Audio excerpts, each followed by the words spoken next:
Well, welcome everyone. We want to just welcome you today to the We Are Flora Pearl podcast. This is Latasha Humphrey, and I'm here with a very special guest. And I say guest, but she's definitely a team member of the Flora Pearl Foundation. And so I just wanted to introduce her to you all. Her name is Delores Byrd Smith. Say hello to Hey, what's up, everybody? Woo-woo! Hey. And so we're going to get into the podcast a little bit more, but I just want to let you all know that this podcast is being sponsored by the Flora Pearl Foundation, where the vision it is bridging the gap and building a legacy.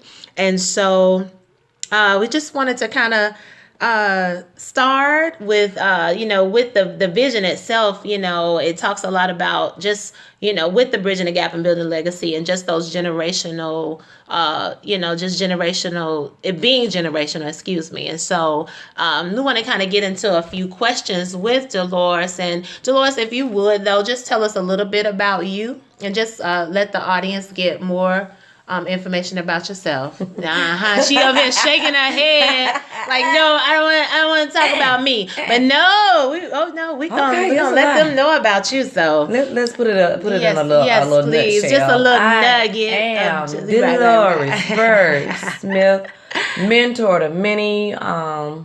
Former athletic coach at Alabama State University track and field, Bessemer City High School, Jess Lanier track and field. Head sponsor, Bessemer City High School, Jess Lanier, Mighty Purple, Marching Purple and White. Yeah, but so with that, I'm just giving you that little nugget because I've been coaching and dealing with kids and parents and just the public for like 29 years. So my experience with girls and young men as well is abundant. So yeah. Well, good. So on this topic, just with knowing that about her, we know we're gonna have some of that sage advice and that information that we're gonna bring today. So just wanted to start with a question. It's gonna be pretty much generational. It's kind of a generational type question. All right. But I wanted to get your take on this. What do you think that the current generation of young women are doing right now? So when we think about that, we think about, them and how they're being respected or just, in that way. What do you think right now that they're doing? I think and then I know. So I'm going to put a little think, I'm going to put a little know in there, but from a lot of personal experiences All right. with knowing and see what I've seen that's going on right now. I think that many of our young girls are actually doing much better than we're giving them credit for.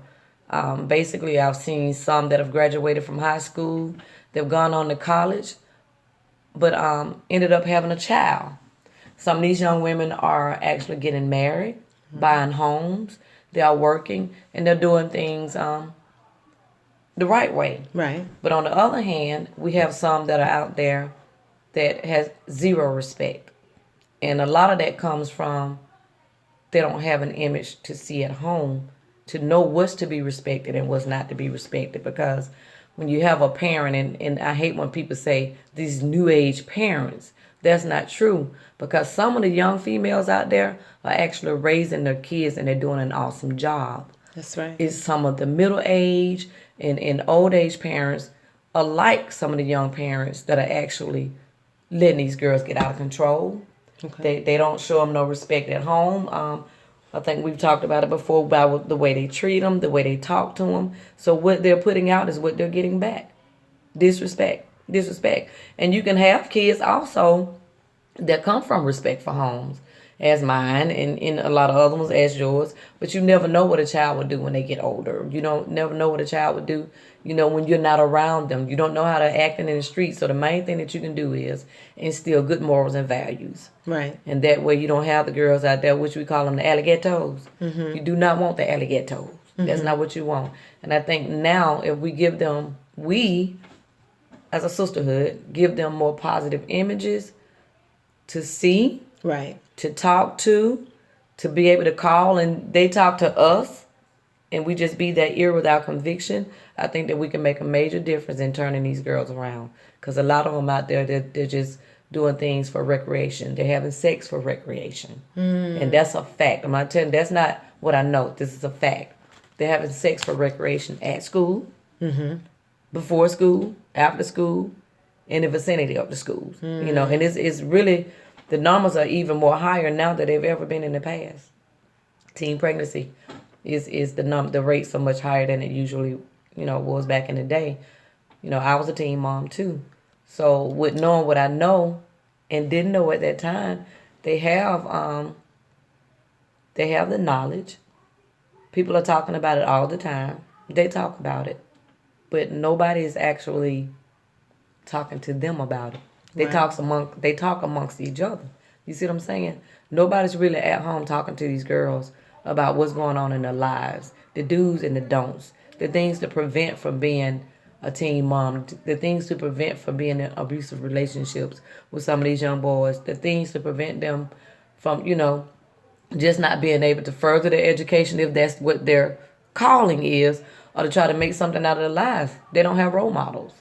And I think that's where myself and a lot of other women can come in, because we've been down that road. It's hard to tell somebody, I don't want you to make the same mistakes that I made, so this is what I want you to do. You have to allow them to make their own mistakes. You know what I'm saying? Right. Yeah. And I think it's just good to, just for you being able to share that and kind of give a full perspective and just an overview, where they get to hear, not all of what they're doing wrong, but a lot of what they're doing right, and then also how to how it can be rectified, how or how they can just work through it, because that's the thing too. It is about, life is about just not me just living it for you. It is about me living the life that I've been called to live, but then just knowing that I can make mistakes and that I can recover from them. It's okay. Or I can just not just have to, but I don't have to make some of the same ones either. Right. So I think that you can help prevent certain things. And I always just believe about, just giving the information so that they can make informed decisions. Right. So I just appreciate you sharing that, because in a lot of ways, the younger generation, sometimes they don't feel like they're being heard or respected, and from our elders, and vice versa. Right. So, absolutely. We need help too. Yeah. Sometimes we need somebody to talk to too. Right. Yeah. And so that's just really huge. So I do appreciate that. And so I want to kind of segue into the next, question. When, a lot of what we do with the Flora Pearl Foundation, it has to do with the, just that mother-daughter relationship, and also just the women and girls that's building those positive, strong relationships amongst women and girls. But when you think about that mother-daughter dynamic, and just the power that it can bring, I wanted to get your take on, what is your definition of what is the power of mother-daughter relationships? Communication. Okay. Communication is the biggest thing that I can say is communication. Now, when they're younger, easy breezy. When they become a teen, we get kind of like tangled up sometimes. But I think that, what myself and my ex-husband did, we allowed them to speak their minds, like I talked to you about earlier. We allowed them to speak their minds in a respectful way. We had times where we actually sat down with our kids and we talked about stuff. That's what's really missing. A lot of people don't talk to their kids. They yell at them, they curse at them, they scream at them. So when you get to the point where all you're doing is yelling and screaming and yelling and screaming and yelling and screaming, it becomes monotone. They don't listen. So now, I used to be kind of headstrong over my daughter.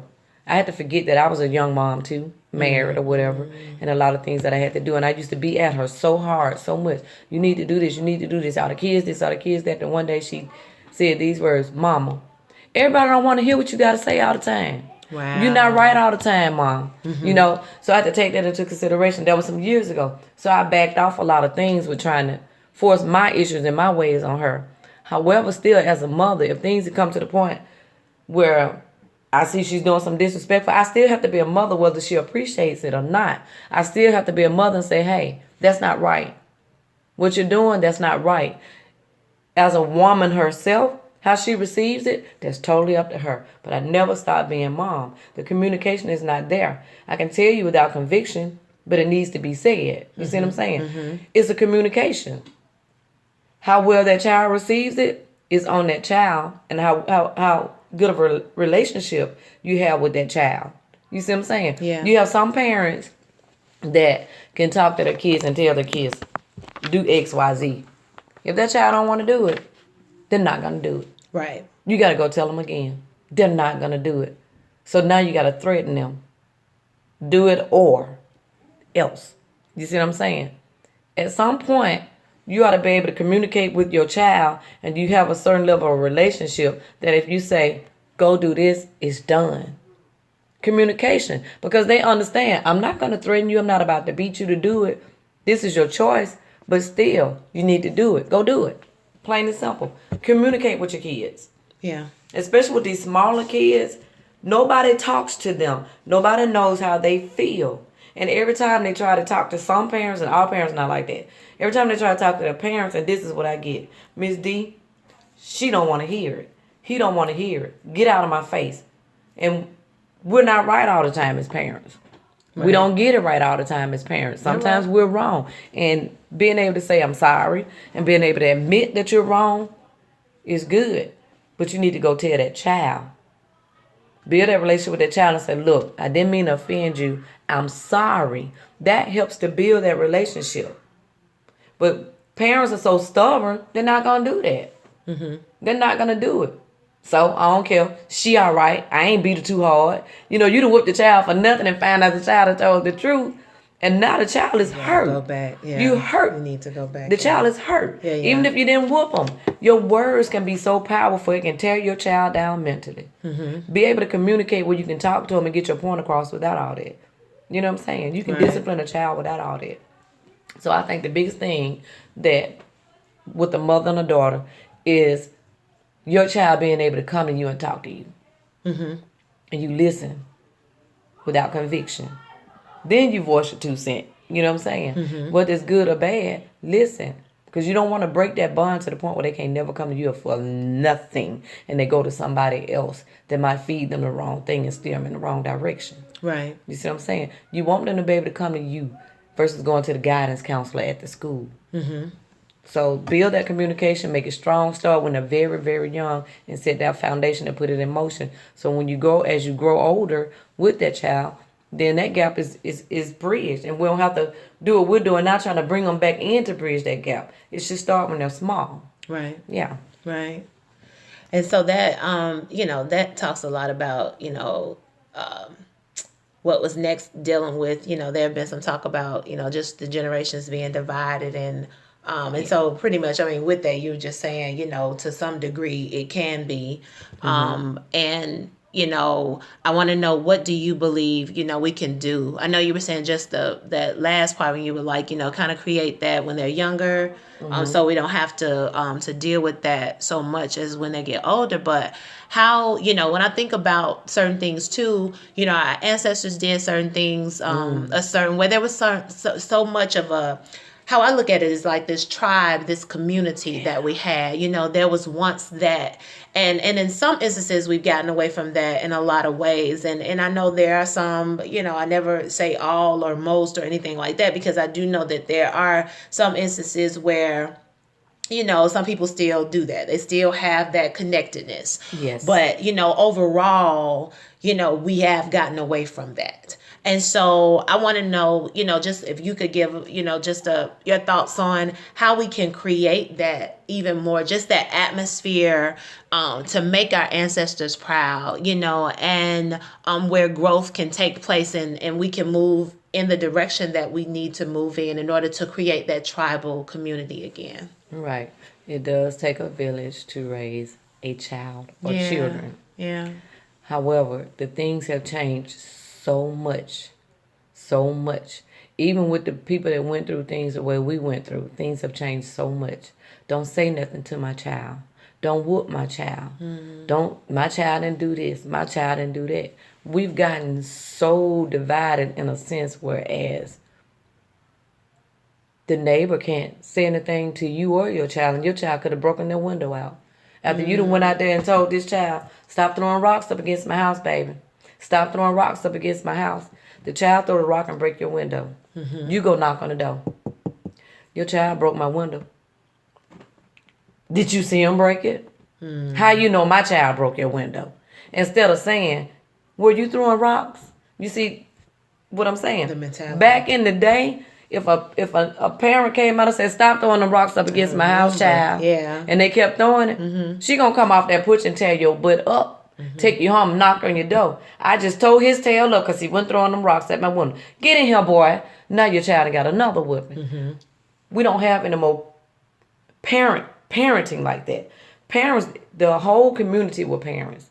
Now, and I understand things are supposed to change. That's the way it is. That's life. Things are supposed to change. Now, we're at the point where, and I hate to say this, people always put the downplay the younger generation. They put them down. I'm talking about low down to they ain't never baby mamas. All of them are not like true. that. Yeah, they're not like absolutely. that. These girls are disciplined. These girls are raising their kids. Their kids are honor students. My daughter is 3 honor students.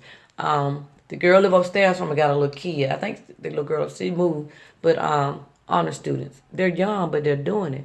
But then you get the ones that you can't reach. You can't reach. Because for some of them, it's too late. I'm just going to be honest. Everybody, you can't bring everybody and change them. That's true. Everybody can't be the same. Somebody got to be the good person. Somebody got to be the bad person. And somebody got to be in between. We can't have, if the whole world is just good, jolly all the time, it'll still end up being chaotic.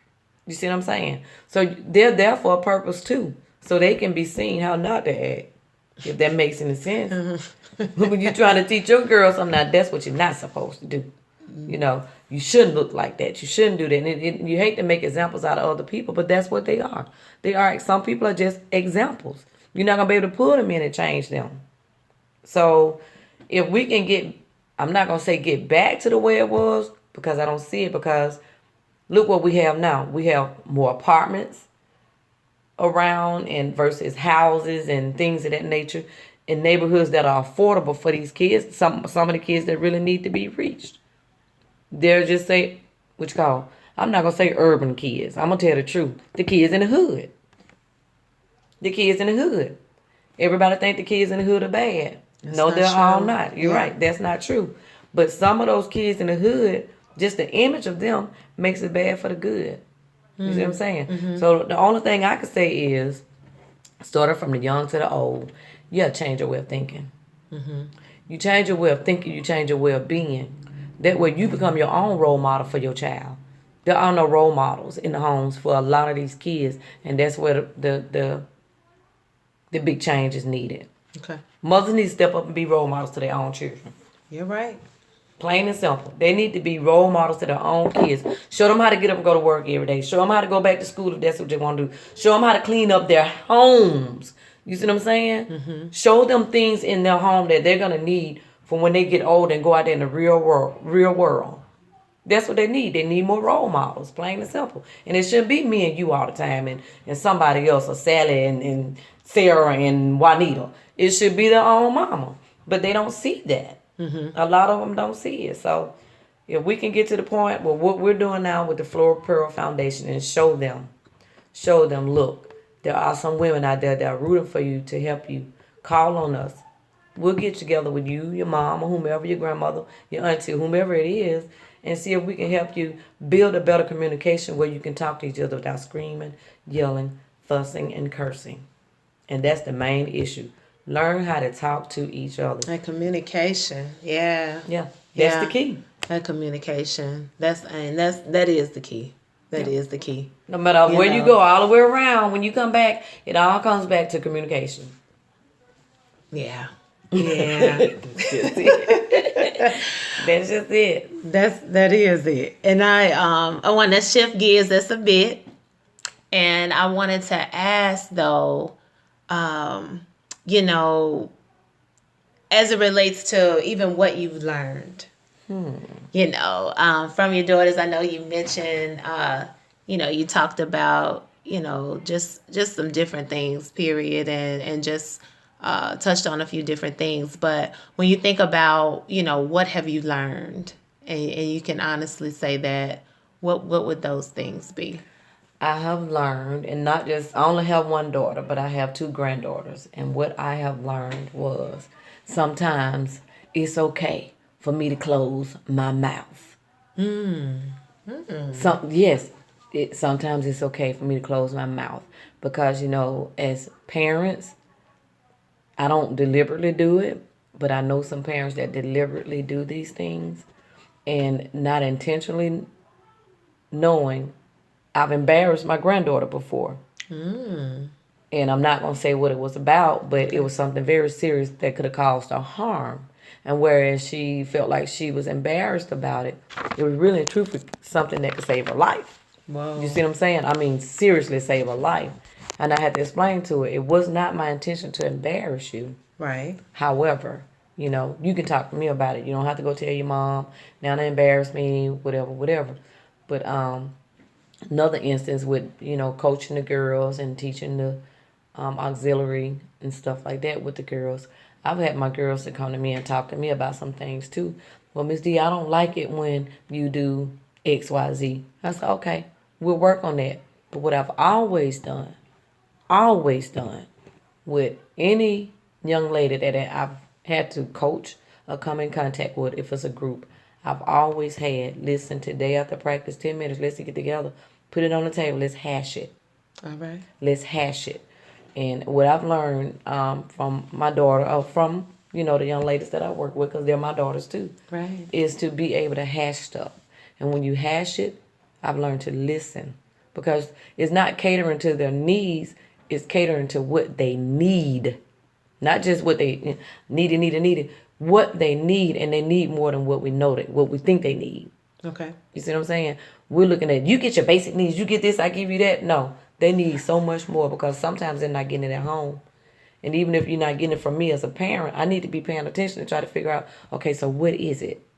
What is it? What do I need to do so that her need is met? Mm-hmm. Not, like I said, it's not catering to what she needs.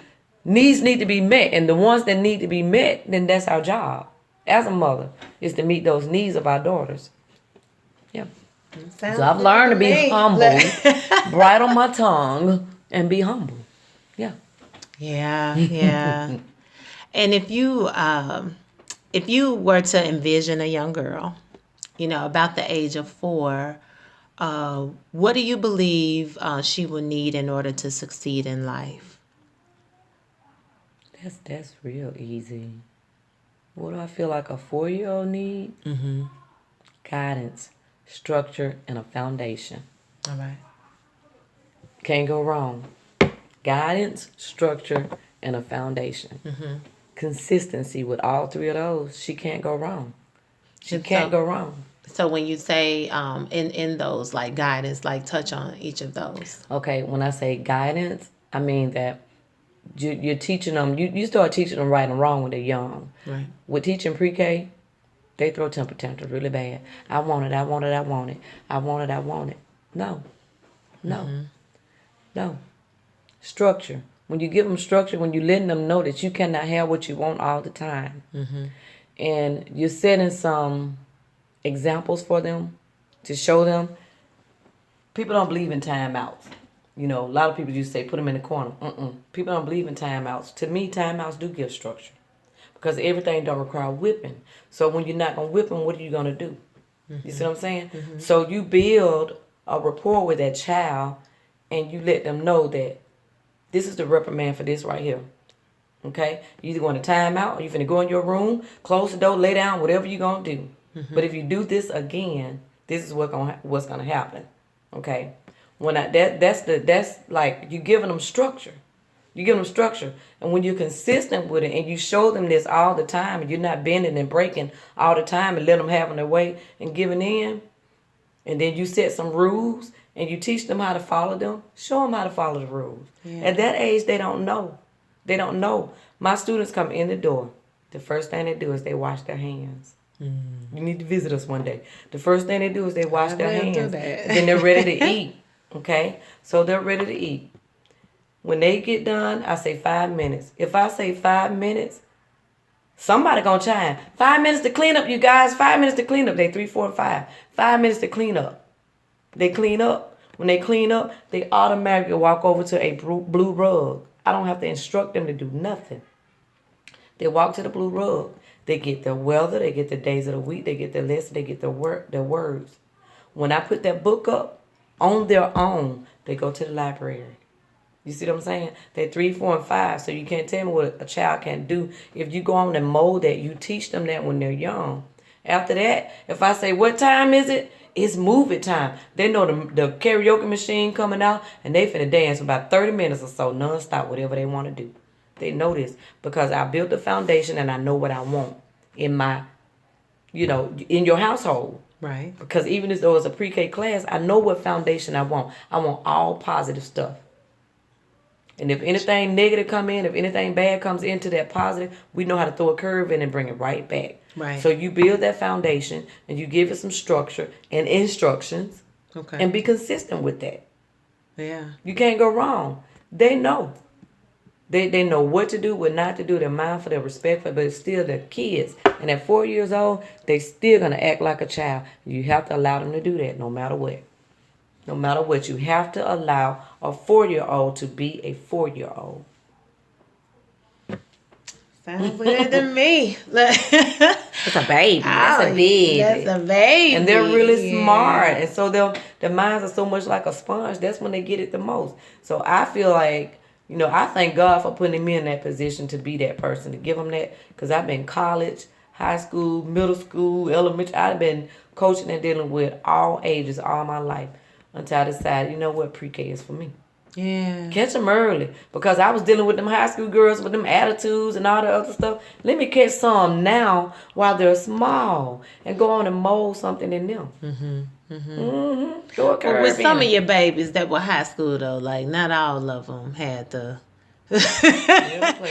I'm an advocate. I'm gonna be an advocate. Not all the high school babies. Not all of them. Look, not all of them. I'm gonna say, and I use this girl as an example, Cassandra Harris, and I am gonna openly say her name because I do openly use her as an example. Cassandra Harris was being raised by her grandmother. She has a mom and a dad. She has good parents, but she was being raised by her grandmother. Beautiful girl. At Jesselyn High School. It was 4 of them. I called them my little Get Fresh crew. It was 4 of them. Wreak hell and havoc all over school. Fighting. Just fight anybody. Just fight all the time. Bad attitude. You don't say nothing to me. Or whatever type attitude. And this was the girl. These girls that I had teachers to tell me, Miss D, if I was you, I'd cut her. I'd get her off my line if I were you. Then I had this person to come. These are grown women and grown men talking against a child. I'm not for that. Right. And I saw what she was doing. And I knew it was wrong. So what I did was, I figured out what she loved the most. She loved spinning that flag. That was her heart. She loved that flag. So what I did, I took it from her. Go sit down. Next Friday night, go sit down. Next Friday night, go sit down. So here come the grandmama. Miss D, what's going on? Nothing. She got bad attitude. She getting in trouble in school. Every week she get in trouble in school. She sit down there Friday night. Grandma said, Miss D, do what you got to do. That's what we need. That's support. Yeah, That's what we need. Mm-hmm. And now I ain't pay all this money for my child to be sitting down. I'd have had them too. But it's always a diamond in the rough. So when I saw what her grandmama was bringing to the table, I ain't let her go. I kept her. Yeah. I said, okay, I'm going to break her. I'm going to break her. And when I did, I broke her. Because she felt like, I don't want to lose this. I don't want to lose this. These kids have things outside of the homes that keep them going and we don't even know it. She didn't want to lose that. So since she didn't want to lose it, I said, okay, I'm going to test her. I tested her the whole year. They came back that following year. 2 of them quit, 2 of them stayed. 3rd year, they came back, tried out. The other one came back and tried out. 3 of them quit. She stayed. I made her my captain. I gave her so much responsibility, it was unbelievable. Yeah. She broke. She cried. I can't do it. I just toughed it out with her. She ended up getting a scholarship to Stillman College. She ended up second year there, I think she might have ended up being like a co-captain. Yeah. Because see, when you build, change the way, like I said earlier, change the way you think. Yeah. So if you can get to some of these young ladies and change the way they think, it'll change their well-being. It is so easy. It don't take a rocket science. It is so easy to change the way you think. Yeah. And don't think that something is owed to you because of whatever your situation is. Right. You know what I'm saying? Just because you're young don't mean you can't get it. Right. You can go get it too. Just like everybody else. Whatever it is you want, you can go get it too. Right. So, yeah.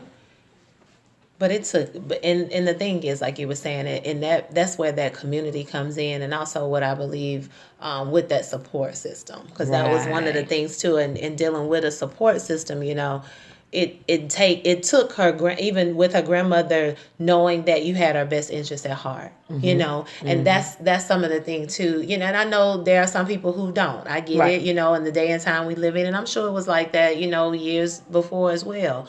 But, you know, when you know that this person, you know, they have your child's best interest at heart. There are people, even for me, with my children, there's certain people that I allow to be around. And that I always, you know, you just pray about those mentors or those people to speak into their lives that's going to be a blessing to them. Yeah. And when you see that they care, you know, about your child, it is easier for you to kind of observe and be that and as a parent, like you were talking about, being a parent and being able to see or the grandparent and say, okay, well, this person, you know, really understand what they're trying to do. Right. So they're part of that support system. There you go. You know what I mean? And then she could allow you to then instruct her, so those disciplines you've taught her, and not, like you said, not allowing her to do this. If your behavior is going to be this way, then we're not going to reward it. Yeah. Reward the good, ignore the bad. Right. Yeah. You know, so that, I mean, but that's a testament. So it truly is for her,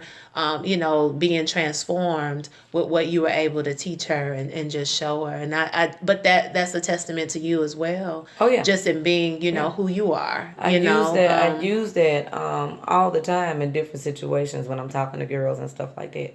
I always use that because I always say you can be the baddest person out here. Mm-hmm. You know, don't think you can't change. You can change. She's graduated. She's graduated from college, and we're still in touch today. We are still in touch. Yeah. Yeah. That's beautiful. That's beautiful. Well, I definitely I have just a couple other things, but it's related definitely to just towards you. You're you know, like I said, you know, just giving a lot of sage advice today. I think about just the things that you've been able to share, but I want to know with you just a couple of things. You know, what motivates you? Me. All right. Me. And I say that because how can I say it? I had good parents. Mm-hmm. Awesome and amazing grandparents. Even though my mom and dad split up and we ended up living in the projects when I was young or whatever, we didn't live like we lived in the projects. You see what I'm saying? Mm-hmm. My mom had structure and foundation. She had rules. Street light, come in the house. We ate dinner every day. We ate breakfast. We didn't know what fast food was. We lived just like, you know, we were supposed to. Put it like that. We live like we were supposed to. So my motivation is, my mama is like, man, I can't even explain it. She's like one of the most strongest women that I know. All right. With all she's been through and still stand strong, baby, and still got pep in her step and a smile on her face and try not to let nothing get her down. She talked to us about teen sex and stuff like that. I was the babe in the group. She wasn't talking to me, but I was in with my sister and them. I always been mature for my age. And some kind of way, I ended up getting pregnant as a teen. I did. But everybody don't have a Cinderella story as a teen mama. You see what I'm saying? Mm-hmm. When my mom found out, she didn't even raise her voice, not once. Not once. And I was trying to figure out, she gonna kill me. Say she plotting. I kept saying, she gonna kill me. She's plotting. She gonna kill me. But when we got home from the doctor's office, because the doctors offered her to abort my child. Mm-hmm. And she said, Nope. This is what she did. She gonna take care of it. When we got home, she talked to me. She still didn't scream, yell, fuss, or curse. And I was like, now my mama cuss her. Not curse her. My mama cuss her. And she didn't cuss me out. You know what I'm saying? She didn't cuss me out. What's going on? But she talked to me about it. She said, you going back to school and you're not dropping out. So I said, okay. I went to school every day. After I had my baby, the baby was at home. When I came home, I don't care if it was hot or cold. Baby was on the front porch. She had been outside to play. She was very well taken care of. Didn't miss a beat. I didn't miss a beat. When I had another child, when I went to college and, do what I wanted to do, didn't miss a beat. My mama never put me down. And that's what motivates me. When I say I motivate myself, it's because I know what I had to do because she instilled it in me. You see what I'm saying? Yeah. So now my motivation is take what I have from myself as a woman and all that I've gone through as a woman. Yeah. And give it to somebody else. Because, see, I got married at a young age with 2 kids. I got married. Mm-hmm. And my husband and I, we raised our kids together in a 2-parent home. Okay. All the way up till they went to college. So I tell people, everybody think these kids are irresponsible. Today, they are to me. If you're a teen mom today, it is irresponsible because you have far more than what we were offered. Yeah. You know what I'm saying? So it shouldn't be happening. But it does. And my motto is, and what I always tell my girls, I do not care about the mistake that you made. What I'm concerned about is, what are you going to do after the mistake? So let me be my motivation. Can't nobody motivate me better than me so I can go and give you what I got. Mm-hmm. I want to give you what I got. So I get up and motivate myself every day. Let's get up and move. Who needs help? We all do. Yeah. We all need help. You know what I'm saying? So, yeah. So, initially, it comes from my mom. And then, it's me. I motivate me to move. Help them babies. Help them babies. Somebody got to help them babies. Help them, Lord. Yes, help Lord. them. Not help. Help. H-A-L-P. Help them. Well, we definitely have enjoyed you today. Do you have anything else you wanted to leave, that last minute piece of advice or anything like that? Yes, I do. It's not so much as advice. It's almost like I hate to use the word challenge because there's so many crazy challenges out there right now. Let's just say, I dare. That's the word I want to use. I dare you, my sisters that are listening right now, to make a strong decision to make some type of change in your life. If you don't have daughters, nieces, little baby cousins that are little girls or what have you, I dare you to take one child under your wing. That's my dare. Wow. It's not a challenge, it's a dare. Okay. I double dare you. Go take a child under your wing and be a mentor to that child. It don't cost you nothing to do it. Look at me looking at the phone like they can see me. It don't cost you nothing to do it. Even if you don't do them, but take them to the dollar movie, take them to the park. Spend some time with a little girl. Especially if it's your own little girl. Spend some time talking. Mm-hmm. You know what I'm saying? Mm-hmm. Chit-chat. Mm-hmm. Not them hardcore talks that's long and drawn out. Just chit-chat. Chit-chat. Yeah. Watch how much they tell you. Mm-hmm. Watch how much they tell you. I'm so serious. It'll just start flowing. Like, they'll tell you so much. One time, I had, and one time, like it's nothing. Like it's nothing. Mm-hmm. That's my dare. Well, all right. I guess you all have heard it. And then let us know when you do it. We want to see about it on Facebook or whatever your social media network is. Let us see that dare. I dare you to take a child under your wing. And you are welcome to share it on the Flora Pearl Foundation's Facebook page, definitely. But we want to thank you so much, you're welcome. Delores Byrd Smith, for being in the building today. And we want to say once again that,